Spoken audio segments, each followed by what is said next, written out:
Today we're speaking with Bill Buonora, a friend of mine for over 30 years, a very spiritual person. He's a counselor, he's a teacher. Bill, thanks for being on the show. Great being here, David. Why don't you tell us a little bit about your Italian heritage? Oh, I won't go too far back. I do know my grandparents certainly were born in Naples, first one, and the other grandparent was born in Sicily. You know, my father, in a sense, was the son of the new immigrant, you know, and he went on, he ended up actually being associated with Governor Rockefeller's office and the Commission on Human Rights. He had risen to quite a noble and illustrious career in law. And it's like, wow, you know. Now, was your dad born in Italy or born in the United States? No, he's born here. He was born here, but Yeah. both his parents were born in Italy. Yes. Did he speak Italian in his home? Only when he didn't want me to hear what he was talking about. So he talked to my mother, and then, uh-oh, something I'm not supposed to hear. Okay. And that was not encouraged for us to teach Italian. This is something interesting about the new American, and I've seen this. I taught ESL. You know, they wanted just English. The kids didn't identify with the previous generation. And mind, the Italian heritage was not as promulgated, if you will, as much. It was more American and talk English and all that. So, although we were definitely told we were Italian. So. Okay. So, I know back then, when people came from Italy, and I'm imagining that your grandparents came from Italy around the turn of the century, or was it oh boy, my father was born in 1910, so you can get that. Okay, so prior to 1910. Yeah, maybe 1880, 1890. But for those people, they wanted to completely divorce themselves from Italy. They didn't want to be Italians. They wanted to be Americans, and this was a new culture, the beginning of a new culture. So they didn't want to have anything to do with Italy anymore, and that's why they discouraged the Italian. Excellent point. I think we see that in other cultures also. Yeah, I've seen it in Spanish cultures. I've seen it. This was back in the 1920s. Do you know of any prejudice that he was subjected to because he was Italian? Lord in heaven, so much. So much, and it's not just the Italians. Everybody got it, especially at the turn of the century. My father with the Irish coming in. I mean, they had signs up, Irish need not apply, you know, right in your face, you know. Never mind, blacks, we can go on and on with that. So my father scored #1 on a civil service exam. He was an attorney for the federal government, and he couldn't get a job. He was employed. So he went to Emanuel Seller. He was a famous congressman for many, many years. And he got him the job. It was some type of federal position. Because, you know, why didn't he get the job? He scored #1. Synchronistically, I'm talking to a teacher friend of mine whose father had the same thing happen to him. He went to the federal government to get his job, and he got it after he had scored very high on a test and wasn't hired for some particular position. I thought that was so funny, but hiring practices, unions, and I used to hear it, you know, at the dinner table.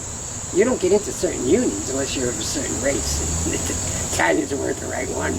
Yeah. There was a lot of prejudice that. Never mind growing up. I heard certain words every day. Every day.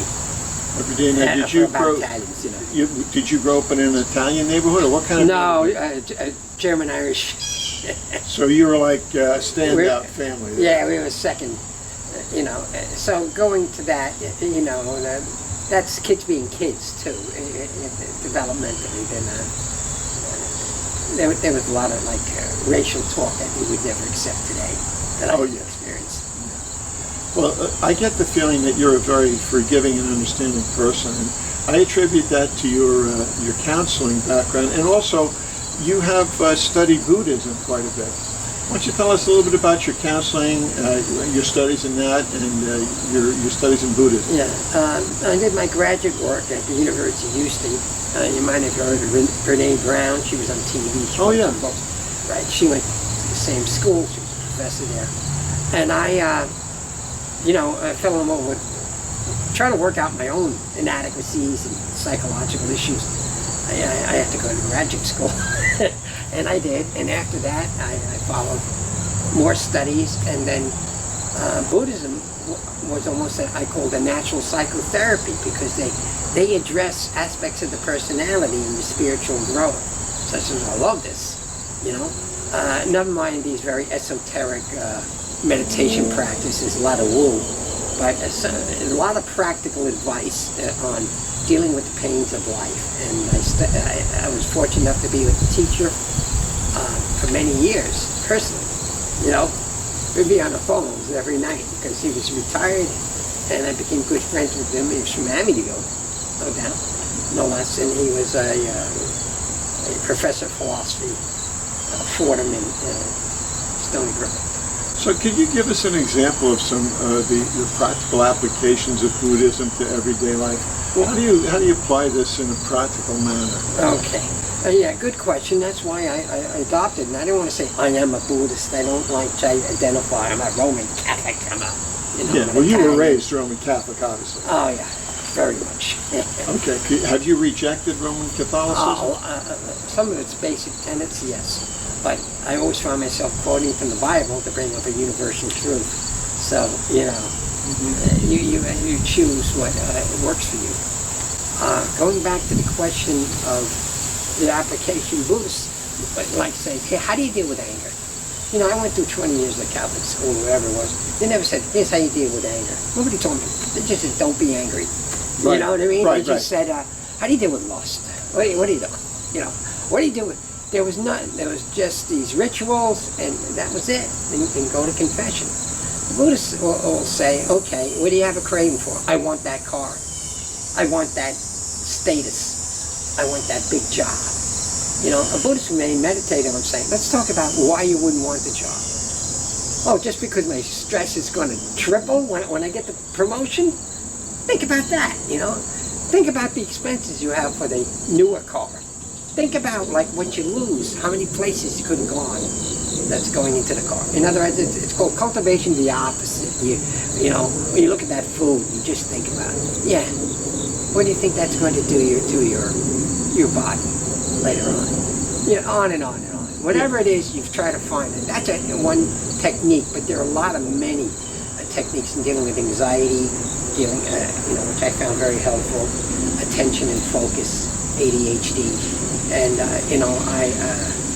I was actually diagnosed with ADHD, and so it became a real focus of mine to learn as much about it. And I actually was a member of CHAD, Children and Adults with ADD, and I saw very successful people, totally scattered, but they were successful. I was not going to be like them.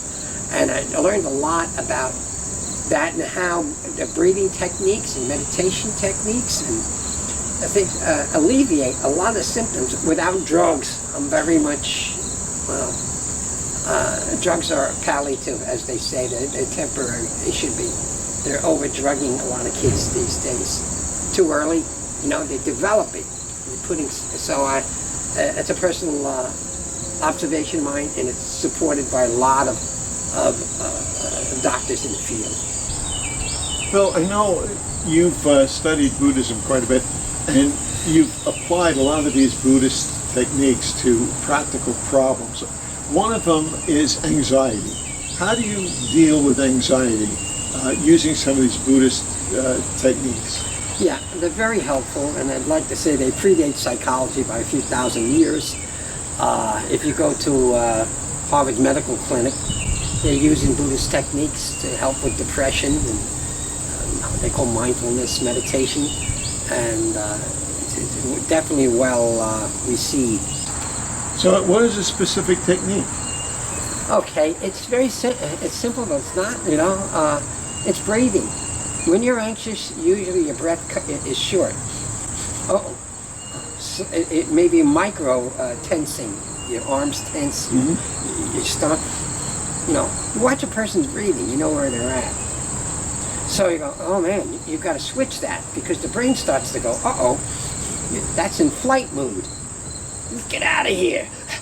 You know, but you're sitting in a chair. Wait a minute. You're not supposed to have that flight, unconscious flight thing. So what do you do? One is, if you're really anxious, sometimes just holding yourself. Remember you were a little kid, you held yourself? Remember your honeymoon, you held yourself? You just feel so nice. That's self-nourishing. So you start that. Then you go to the breath.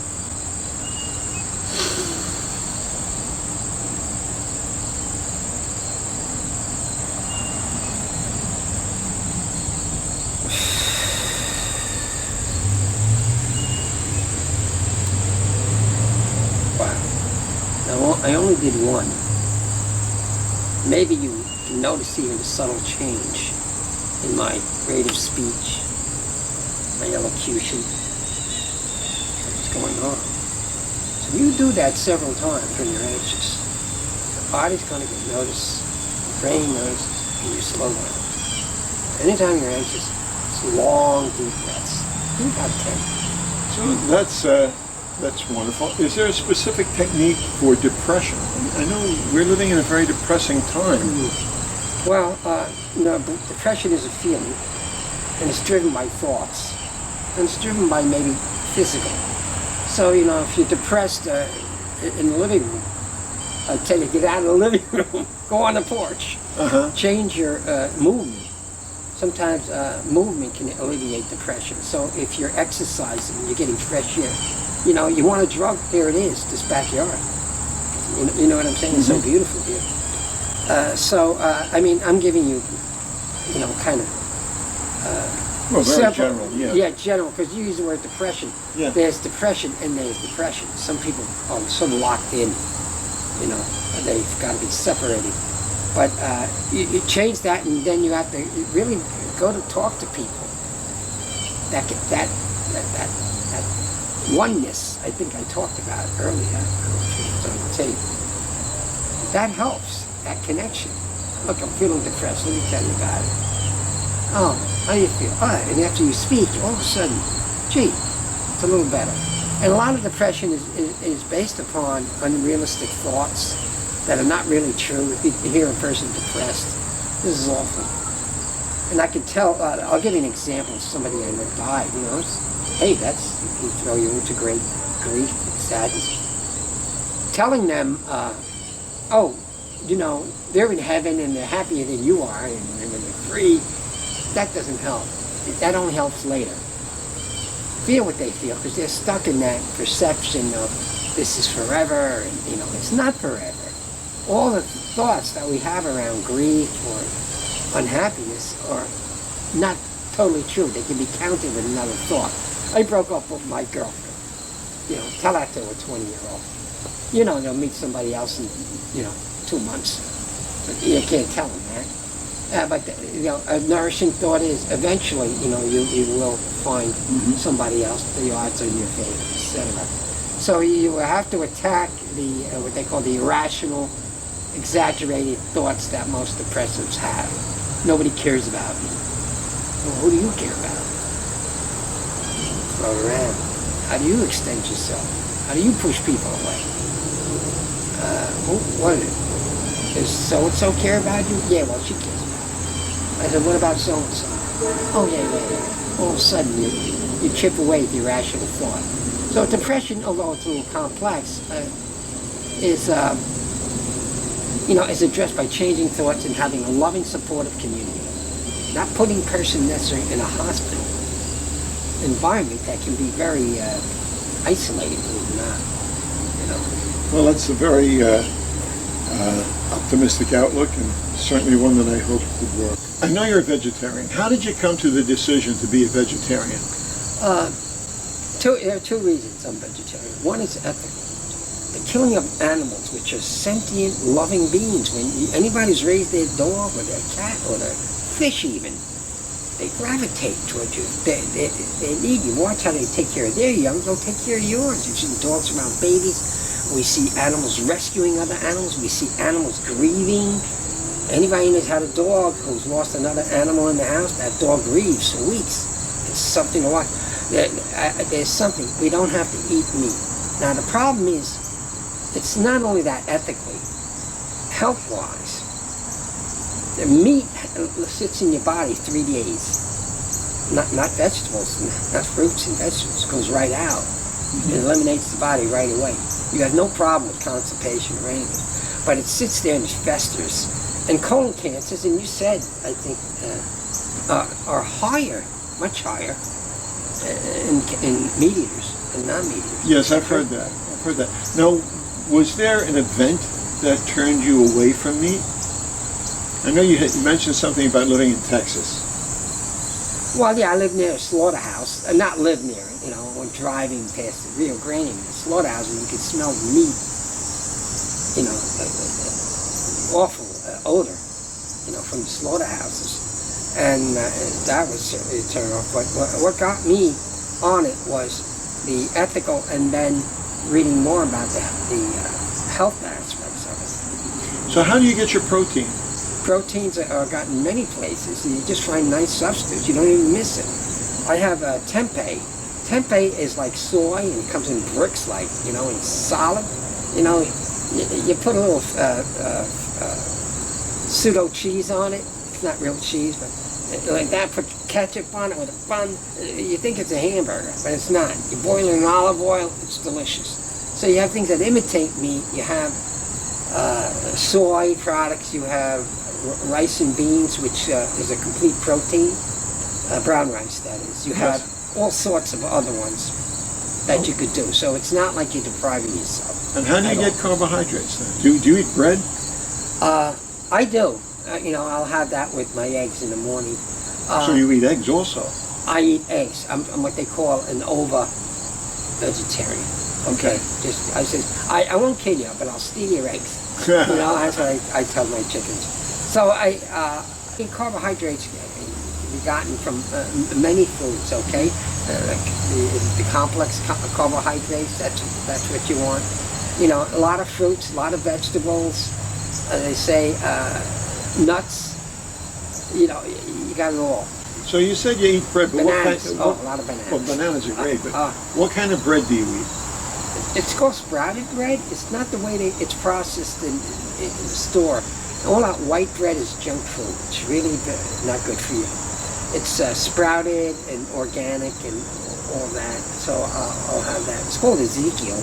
I don't know if I can give advertising. Well, okay, so that's the brand of bread that you use. Yeah. Okay. Now, this is a little in contrast to the way that you were raised. Yeah, I was raised a kid of the 50s. You had Coca-Cola and spaghetti this high, every Sunday. Yeah. Nobody thought about that. Everybody smoked, everybody drank, nobody ever thought about, nobody ever heard of AA, nobody ever heard of OA, Overeaters Anonymous, nobody ever, No, it's different times, definitely different times. There is a quality of life issue. I mean, you could be 90 years old and be sick and in very bad health and very unhappy, or you could be 90 years old and happy. I mean, and healthy. That's really what we want. Yes, you want to be healthy. Right. And I think there's no yardstick or what is it? No law that explains everything about all this aging and holding on to your health. Karmic. I believe in karmic. Things are destined. I had a brother die of pancreatic cancer. He was only 34 years old. That's tragic. That doesn't compute. Yeah. You know what I mean? And I had a grandfather, he died at 89 or something. Right. He was a smoker all his life, That does happen. Yeah. So, we did mention that you do a lot of thinking about spiritual things. What do you think are some of the biggest spiritual challenges for our own modern day? I think with the COVID thing, it certainly made us wake up. We've been now cut off from almost normal ways of relating. Our so-called goals have been just totally stopped. All these, many are narcissistic goals. And we're left with ourselves. What do you do with that? Where do you find your peace and your meaning in a world that is not delivering to you? To me, my refuge is my spirituality, and people. What really counts in life are your people. And the way you connect with people is you reach out. You don't wait for it to come to you. You reach out and say, what can I do for you? Yeah. And it comes back to you. Right. And, that's a lesson right now I do. I call people up just to check on them. Yeah. Well, the isolation has taken away that contact with people and made everyone, forced everyone to look inside themselves and see basically how empty we really all are. Exactly. And it's led to riots, it's led to anger, it's led to frustration. I mean, it's been a terrible thing to look at yourself. I mean, we always say, oh, the first time I heard myself on tape, it was, you were ashamed. There are famous actors that won't even see their movies. all the time. I know Pavarotti never even listened to his own recordings. How about that? He was so... and the other guy, too, Mario Alonso. I think was that way also. Yeah, so, I mean, it's very tough to face yourself. And this has been a time when we've all had to face ourselves just a little bit in this isolation. I gotta say that. Very upsetting. We have an escape from self. That's the problem. We need to busy ourselves to escape from this feeling of emptiness and isolation and disconnection and everything. Give me the next party. Give me the next stimulation. Give me the next football game. Give me the next thing. Get me moving. God forbid I have to sit alone by myself. And that's really where the peace is, though. The irony of it. That's the spiritual refuge. And you learn that through a lot of prayer, slow breathing, and understand those emotions that one feels. They come and they go. There's a lot of depression. But it's the way we respond. If we respond consciously, but they go mindfulness and meditating, it will come and it will go and you'll process it. Not, I'm depressed. I'm depressed. Give me a shot. Yeah. Let me eat. I'm depressed. Let me go shopping. Get retail therapy. Right. Well, that's what people do. It's true. And not a good thing. And so we don't have those traditional societal masks for our or problems. defenses. Or distractions to our own inner problems and our own inner self. And that's why it's been such a tough time. Well, is there anything else you'd like to add? Yes, I think it's important that we all come together because we're all connected. And I mean connected in such an unusual way that, like, my body does not even end here. It doesn't even end there. It ends. All of it is one. You hear that? It's a concept. Is that another Buddhist? And maybe even a Christian mystical body. Mm-hmm. We're all one. That's why maybe when you're sitting on a chair, you start to feel what I'm feeling. Like, how come you feel? It's called empathic or mirror neurons. That somehow you're picking up the vibrations that are going. And cells vibrate, and you're picking on that up. That we're all connected. And that provides the basis for empathy, for sympathy, and connection. We all need to sit and just talk about who we are, like they're doing in 12-step groups, whether you do have a problem with alcoholism or not, it's not the point. It's that you're coming together to be who you are, and to see what's authentic, and that will, I think, bring us to a feeling of safety, Well, thank you very much, Bill. It's been very interesting speaking with you, and I'm sure that our audience is enjoying this too. I hope so. Well, we got to do this. Okay. There we go. Okay.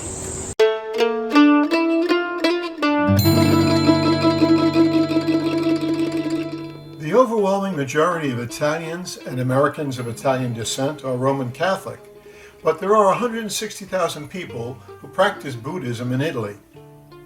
In contrast, there are 1.2 million Buddhists in the United States, most of them living in Southern California.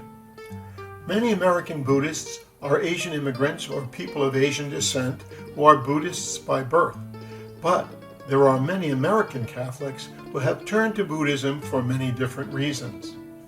Though it's difficult to know the exact number who have done this, many agree the trend is on the upswing. Let's take a brief look at the similarities and differences between Catholicism and Buddhism. The concept of reincarnation is fundamental to Buddhism. and souls go through many lifetimes until they break the cycle of rebirth. A Buddhist may also be incarnated as an animal, so many Buddhists are vegetarian. This is quite the contrast to Catholicism, in which a soul gets one life only, and after death is sent to heaven, hell, or purgatory, whichever is appropriate. You've often seen cartoons of people in line before St. Peter before entering heaven, but today he uses a computer instead of the traditional Book of Life. Buddhists, on the other hand, believe in karma. Basically, good deeds are rewarded by positive conditions in a person's life, and bad deeds create negative circumstances.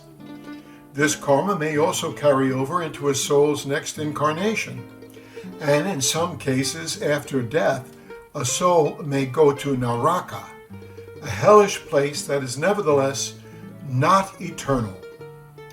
Buddhism asks us to investigate the nature of our minds and how we construct our own reality. So heaven or hell are created by the karma of the individual as aspects of their current or next human life, not necessarily as places we are sent to after death. In Catholicism, God is the basis for all morality and ethics. The image of Moses carrying the tablets with the 10 Commandments scribed on them symbolizes this belief. Remember, Jesus was a Jew. Not so in Buddhism. Buddhism teaches that good and evil are a false duality that one must transcend. Thus, in Buddhism, theft and adultery, for example, are merely unwise and inadvisable and cause bad karma, whereas in Christianity, they are objectively evil sins. A Buddhist works his whole life to break free of desires, because the desire for worldly goods and experiences fuels the wheels of reincarnation and karma. The Catholic, on the other hand, seeks to subjugate all his desires under one most important desire, the love of and obedience to God. Severe critics of Buddhism therefore say it is incompatible with Catholicism. A Buddhist views belief in God or gods as unnecessary and irrelevant. Siddhartha Gautama, who eventually became the first Buddha, is the closest figure in Buddhism to resemble the Catholic God. However, unlike God, who is considered omnipresent, Siddhartha Gautama is merely the first in a long line of Buddhas. Each Buddha is said to be a reincarnation of the previous. However, they are still named differently. Jesus Christ is the primary figure in Catholicism, whereas Siddhartha Gautama is his counterpart with differences. Jesus is a divine/human being, born as such. Siddhartha's birth was also accompanied by certain miracles, but he attained this state of nirvana and he became the first Buddha during his lifetime.